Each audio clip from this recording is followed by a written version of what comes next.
மீன ராசி மற்றும் மீன லக்ன அன்பர்களுக்கு இந்த ஜூலை 2024 எப்படி இருக்க போகுது அப்படின்னா, இந்த மாச கிரகநிலைகளை பார்க்கும்போது மீனத்திலேயே ராகு, 2ல் செவ்வாய், 3ல் குரு, 4ல் சூரியன் சுக்கிரன், 5ல் புதன், 7ல் கேது, 12ல் சனி பகவான். ஆமாம், 7.5 சனி தான், அது கண்டினியூஸாக இருக்க தான் போகுது. அண்ட் இந்த காலகட்டத்தில் நிறைய நல்ல மாற்றங்கள் உங்களுக்கு வரப்போகுது. உங்களது பாசிட்டிவ் நிறையா இருக்குது, நெகட்டிவ் கம்மியாக தான் இருக்குது. 7.5 சனியில் யூஸ் பண்ணிக்க வேண்டிய பல மாற்றங்கள், அந்த மாற்றத்தினால் முன்னேற்றம் வரக்கூடிய ஒரு அற்புதமான ஒரு காலகட்டம் தான் இந்த ஜூலை மாதம். எல்லா ரூபத்துலேயுமே உங்களுக்கு ரொம்ப நல்லா இருக்குது. ராகு லக்னத்திலே இருக்குது. ஆமாம் தான், அதுக்குண்டான தாக்கங்களை குறைக்கணும் தான். அதுக்கு உங்கள் சுய ஜாதகத்தில் ராகு எங்கே இருக்குது, சனி எங்கே இருக்குன்னு நீங்கள் பார்த்துக்கோங்க. ராகுனுடைய பிரார்த்தனைகள் வைங்க, திருநாகேஸ்வரம் போயிட்டு வாங்க, ராகு சம்பந்தமாக இருக்கக்கூடிய ஸ்லோகங்களை நீங்கள் சொல்லுங்கள். 2ஆம் வீட்டு அதிபதி செவ்வாய் குடும்பஸ்தானத்தில் இருக்காரு. ஃபினான்ஷியல் ரீதியாக நல்ல அப்லிஃப்ட்மெண்ட் கொண்டு வரக்கூடிய காலகட்டம். இருந்தாலும் 7.5 சனி, சனியினுடைய பார்வை இருக்கிறதுனால உங்களோட வேலை பண்ணுறவங்க, நீங்கள் யார் மூலியமாக ஒரு விஷயத்தை செஞ்சு வாங்கணுமோ அவங்களோடலாம் கருத்து வேறுபாடுகள் நடக்கிறதுக்கு உண்டான வாய்ப்புகள் இருக்குது. ஸோ நீங்கள் எப்படி இதை எடுத்துகிட்டு போகணும் அப்படின்னா, ஃபார் எக்ஸாம்பிள், நீங்கள் ஒரு ப்ராஜெக்டை முடிச்சு கொடுக்க சொல்லி உங்ககிட்ட சொல்கிறாங்க, ஆர் உங்களுக்கு ஒரு ஆர்டர் கொடுக்குறாங்க, பிஸ்னஸாக இருக்கட்டும், ஜாபாக இருக்கட்டுமே, everything is something to be completed for financial aspect. So அந்த இடத்துல அவங்க 5 நாளில் பண்ணி கொடுங்கன்னு உங்கள் கஸ்டமர் கேட்குறாங்க, ஆர் உங்களுடைய கிளைண்ட் கேட்குறாங்க. நீங்கள் என்ன சொல்லணும்னா, சார் நான் மேக்ஸிமம் ட்ரை பண்ணுறேன், அப்படி இல்லைன்னா உங்களுக்கு பொசிஷனை ஒரு 3 நாள் கழித்து சொல்கிறேன்னு சொல்லிவிட்டு அந்த 3 நாளில் சொல்கிற பொசிஷனை மட்டும் நீங்கள் மிஸ் பண்ணிடக்கூடாது. அலர்ட்டாக இருக்க தான் உங்களுக்கு ரொம்ப சாதகமாக இருக்கும், கண்டிப்பாக முடிக்க விடாது. ஸோ அப்போ நீங்கள் என்ன பண்ணணுன்னா, அந்த 3 நாள்லேயே கால் பண்ணி, இல்லை சார் நான் நினச்ச ஸ்பீடில் போகலை, இன்னொரு 5 டேஸ் ஆகும் அப்படின்றத நீங்கள் சொல்லிடணும். ஸோ அப்படி நீங்கள் எடுத்துகிட்டு போனால் மட்டும்தான் திங்ஸ் ஸ்மூத்தாக ஃப்ளோ இருக்கும். இல்லை அப்படின்னா அது ரிவர்ஸலாக இருக்கும். இதே நீங்கள் இது பண்ணும்போது என்னென்னா, குரு 3ஆம் வீட்டில் அந்த கம்யூனிகேஷன் அப்படின்றது தெளிவாக அவங்க மேலே அக்கறை எடுத்து இதுதான் அவங்களுக்கு தோணும். ஃபார் எக்ஸாம்பிள், உங்களுடைய ப்ராஜெக்ட் மேனேஜருக்கு நீங்கள் ஃபோன் பண்ணி இப்படி நீங்கள் சொல்லும்போது, அட பாருடா, லாஸ்ட் மினிட்ல கழுத்தை இறக்காமல் இப்போவே சொல்லிட்டான், அவருக்கு எந்த இடத்துல ஹெல்ப் பண்ணணும், நம்ம எக்ஸ்ட்ரா ஆட்களை போட்டு கூட ஹெல்ப் பண்ணிக்கலாம், நான் லைனில் இருக்கேன், எந்த இடத்துல உங்களுக்கு திங்ஸ் நடக்க மாட்டேங்குது அப்படின்னு சொல்லி கை கொடுத்து உங்களுடைய கம்யூனிகேஷன், நீங்கள் உங்களுக்கு கொடுத்த மரியாதை, இதெல்லாம் மனசில் வச்சு அதை 10 நாளுன்றது 7 நாளுக்குள்ளே முடிக்கிறதுக்கு உண்டான அமைப்புகள் கொடுக்கும். அப்போது உங்களுடைய கௌரவம் பெரிய லெவலில் இருக்கும். அவனை நம்பி கொடுத்தோன்னா எதுவுமே சோடப்பாகாதுப்பா, ஹீஸ் அ ரைட் பர்சன் அப்படின்றத புரிய வச்சிட்டிங்கன்னா போதுமானது. அதே மாதிரி பார்த்தீங்கன்னா, 4ஆம் வீட்டில் உங்களுக்கு சூரியனும் சுக்கிரனும் உட்கார்ந்துட்டுருக்காரு. ஸோ அந்த இடத்த பொறுத்த அளவுக்கு கொஞ்சம் நீங்கள் ஆரோக்கிய குறைபாடு வர்றதுக்கான வாய்ப்புகள் உண்டு. ஸோ நீங்கள் என்ன பண்ணணும்னா, ஜீரண சக்தி, அதே மாதிரி தொண்டை பகுதியை கொஞ்சம் நல்லா நீங்கள் பார்த்துக்கணும், வயிறு நல்லா நீங்கள் பார்த்துக்கணும். எதுலேயுமே சுத்தமாக இருக்கக்கூடிய ஆரோக்கியமான உணவுகளை நீங்கள் அதிகமாக உட்கொள்ளணும். இதெல்லாம் நீங்கள் செய்ய நீங்கள் பல விஷயத்துலேருந்து தப்பிச்சிடலாம். வண்டி வாகனத்தில் ஆக்சிடென்ட்ஸ் நடக்கிறதுக்கு உண்டான வாய்ப்புகள் இருக்குது. ஸோ கொஞ்சம் நிதானம் வேணும். அதே மாதிரி கவர்மெண்ட் சம்பந்தமான விஷயத்தில் ரொம்ப பெருசாக பயப்பட வேண்டிய அவசியங்கள் இல்லை. பட் ஸ்டில் அங்கே சூரியனும் சுக்கிரனும் சம்மந்தப்படுறதுனால நீங்கள் ஏதாவது பில் கட்ட மறந்துட்டாலோ, அல்ல ஜிஎஸ்டி சம்மந்தமாகவோ அல்லது அக்கௌண்ட்ஸ் சம்மந்தமாகவோ ஏதாவது தப்பாக வாய்ப்புகள் உண்டு. ஸோ அது யாரை நம்பியும் நீங்கள் கொடுக்காம உங்ககிட்ட ஒர்க்கை வாங்கிட்டாலும் அதை நீங்கள் வெரிஃபை பண்ணி ப்ரொசீட் பண்ணிடுங்க. 15ஆம் தேதி கட்டணும் அப்படின்னா தயவு செஞ்சு 5ஆம் தேதியே நீங்கள் கட்டிடுங்க.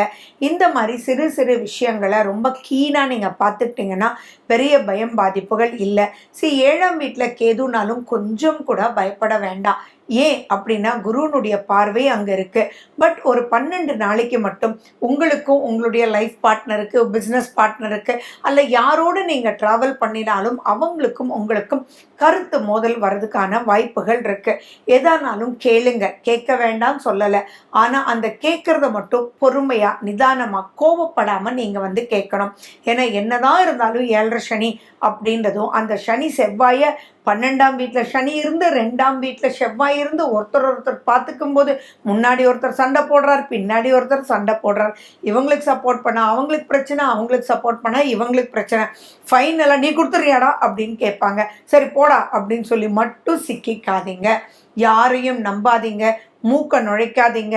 எந்த ஒரு தாட் ப்ராசஸும் நெகட்டிவான வேர்ட்ஸ் ப்ரொனன்சியேஷனே வேண்டாம். நீங்களாச்சு அவங்களாச்சுன்னு சொல்லிட்டு நான் முடிஞ்ச அளவுக்கு பண்ணுறேன், என்னால் எப்படி கொடுக்க முடியும், அவங்க கொடுத்துருவாங்கன்னு சொல்கிறாங்கன்னு தான் நான் சொன்னேனே ஒழிய அப்படின்ற ஒரு பாயிண்ட் இருக்கணுமே ஒழிய ஈகோ தூண்டுதலான வார்த்தைகள் எல்லாம் நீங்கள் பண்ணிடவே கூடாது. No hasty belief. புதுசாக யாரோ வராங்க, உங்களுக்கு அபரிவிதமாக ஹெல்ப் பண்ணுறாங்க அப்படின்னா ஆட்டோமேட்டிக்காக கேட்டுருங்க, உங்களுக்கு என்ன வேணும், நீங்கள் என்கிட்ட ஏதாவது எதிர்பார்க்குறீங்களா அப்படின்ற ஒரு விஷயத்த நீங்கள் கேட்டுருங்க. அப்படி நீங்கள் ப்ரொசீட் பண்ணாதான் திங்ஸ் ஈஸியாக இருக்குமே ஒழிய தேவையில்லாமல் நீங்கள் எதுலேயும் சிக்கிக்கக்கூடாது. கடன் நீங்கள் கேட்குற இடத்துல எல்லாம் இப்போ கிடைக்கும், ஆனால் அது நீங்கள் தான் வட்டி கட்டணும், நீங்கள் தான் முதலும் கட்டணுன்றது தெளிவாக புரிஞ்சுக்கிட்டு தேவையான நீங்கள் யோசிச்சு, ஏன்னா இப்போ அபிவிருத்தியும் இருக்குது, அதே சமயத்தில் எந்த அளவுக்கு லிமிட் நீங்கள் வச்சுக்கணும் அப்படின்றதும் நீங்கள் புரிஞ்சுக்கணும். இல்லை அப்படின்னா அது மிகப்பெரிய பிரச்சனைக்குள்ளே உங்களை இழுத்துட்டு போயிடும். ஏன்னா 7 சனி காலம் மட்டும் இல்லை, ராகுவும் அங்கே தான் இருக்க போகிறாரு இந்த காலகட்டத்தில். ஸோ அதனால எது எடுத்தாலுமே ஸ்பீட் எடுத்துரும். ஸோ அந்த ஸ்பீடு பாசிட்டிவ் ஸ்பீடாக எடுத்துகிட்டு போகிறதுக்குண்டான வழிகளை நீங்கள் பார்க்கணும். சரிங்களா? இப்போ உங்களுடைய திசாபுத்தி என்னன்றதும் நீங்கள் பார்த்துக்கோங்க. அண்ட் சனி வக்ரகதினால என்னென்ன பலன்கள் அப்படின்றது உங்களுக்கு நான் தொடர்ந்து வரக்கூடிய எபிசோடில் சொல்ல போகிறேன். அது முக்கியமாக நீங்கள் கேளுங்க. அண்ட் மேலும் பார்த்தீங்கன்னா உங்களுடைய சந்திராஷ்டம நாட்களின் போது கொஞ்சம் எச்சரிக்கையாக இருக்கிறது ரொம்ப சிறப்பு. எப்போ சந்திராஷ்டம் வருது என்னன்றது உங்களுக்கு நான் சொல்கிறேன். அந்த காலகட்டத்தில் கொஞ்சம் எச்சரிக்கையாகவும் எதுலேயும் கமிட் ஆகாமல் இருந்துட்டீங்க அப்படின்னாலே ஆட்டோமேட்டிக்காக நீங்கள் ஜெயிச்சுட்டு வந்துடலாம். நீங்கள் உங்களுடைய குலதெய்வ வழிபாடு, லக்ஷ்மி நரசிம்மரனுடைய வழிபாடு, சுய ஜாதகத்தில் சனி ராகு கேது எப்படி இருக்குன்றது பாருங்கள். அந்த இடத்துல சரியில்லை அப்படின்னா உங்களுடைய எச்சரிக்கைன்ற ஒரு விஷயத்தை நீங்கள் 3 மடங்கு 4 மடங்கு பண்ணிக்கோங்க. எந்த ஒரு விஷயமாக இருந்தாலும் டபுள் டைம் டிஸ்கஸ் பண்ணிவிட்டு தென் டிசைட் பண்ணுங்கள். இன்னும் சொல்ல போனால் நீங்கள் ஒரு ப்ராஜெக்ட் ரிப்போர்ட் எழுதுங்க. ஓகே, இதில் இப்படி ஆனால் என்ன பண்ணுறது, அதாவது பாசிட்டிவாக தள்ளி வச்சுடுங்க. இப்படி ஃபெயிலியரானால் என்ன பண்ணுறது, ஃபெயிலியரானால் என்ன பண்ணுறது அப்படின்றத யோசிச்சுட்டு தென் நீங்கள் ப்ரொசீட் பண்ணும்போது ஆட்டோமேட்டிக்காக ரொம்பவே நல்லா ப்ரொசீட் ஆகிடும். இங்கே நீங்கள் குரு பகவானுக்கு பிரார்த்தனை பண்ணுங்கள். லக்ஷ்மி நரசிம்மர் கோயிலுக்கு போயிட்டு வாங்க. லக்ஷ்மி நரசிம்மரனுடைய ஸ்லோகங்களை சொல்லிகிட்டே வாங்க. அண்ட் மகாவிஷ்ணுக்கு ரொம்ப இம்பார்ட்டன்ஸ் கொடுத்து நீங்கள் கிருஷ்ணர் வழிபாடு நீங்கள் செய்ய செய்ய செய்ய எப்படிப்பட்ட விஷயத்தையும் துர்க்கையம்மன் வழிபாடும் உங்களுக்கு அம்மன் வழிபாடும் நிறைய ப்ளஸ் பவரை உங்களுக்கு கொடுக்கும். மஞ்சள் நிற உணவுகள் அதிகமாக சாப்பிடுங்க. உடம்புக்கு அலர்ஜி மட்டும் வந்துடவே கூடாது. பாதம் சுத்தமாக வச்சுக்கோங்க. க்ளீனான இடத்துல சாப்பிடுங்க. எந்த ஒரு நெகட்டிவிட்டி இப்போ வந்துருச்சுன்னா பெரிய லெவலில் பாதிப்புகள் கொடுத்துரும். ஸோ இந்த மாதிரி எச்சரிக்கையுடன் நீங்கள் செயல்படும் போது எல்லா விஷயத்துலையும் ஜெயிக்கலாம். ரொம்ப சூப்பராக நீங்கள் வரலாம். வாழ்க வளமுடன். ஜூலை மாத விசேஷ நாட்களை பற்றி தான் நம்ம பார்க்க போகிறோம். 3 ஏகாதேசி வருது. 2, 17, 31.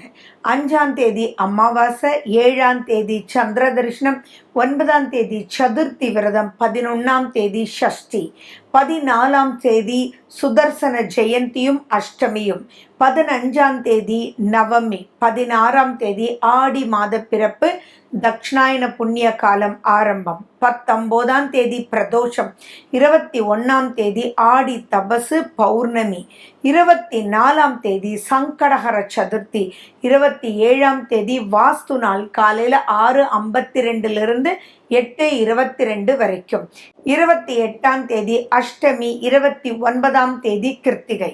இதில் 14ஆம் தேதி சுதர்சன ஜெயந்தி. மேலும் விவரங்களுக்கு 9842266555